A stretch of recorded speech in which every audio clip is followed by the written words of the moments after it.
So hi friends, ఈరోజు video వచ్చేసి ఏంటంటే ట్రాక్టర్ స్వరాజ్ ట్రాక్టర్ది డీసీ టీసీ రివర్ల గురించి చెప్తున్నాను. చూడండి, మన డీసీ ఉంది కదా, డీసీ రివర్ని లేపేటగల సడన్గా కొంచెం జక్కిచ్చినట్టు బండి అవుతుంది. చూడండి,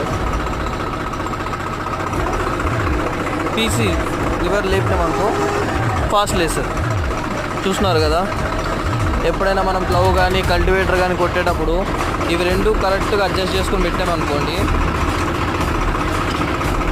బండి పైన లోడ్ పడకుండా, పంపు పైన లోడ్ పడకుండా మంచిగా దున్నడానికి ఛాన్స్ ఉంటుంది. చూడండి, గట్టి భూములలో చిలకలలో దున్నేటప్పుడు గట్టిగా వేస్తుంది కదా, అప్పుడు బండి పైన ప్రెషర్ పడకుండా ఉండాలంటే ఈ రెండు కరెక్ట్గా అడ్జస్ట్మెంట్ చేసుకొని మనం పెట్టుకున్న దున్నామనుకో మంచిగా బండికి మైలేజ్ వస్తుంది, పంప్ పైన ప్రెషర్ పడకుండా ఉంటుంది. ఎలా అనిపించిందో కామెంట్ చెప్పండి. Thank you. Subscribe my channel.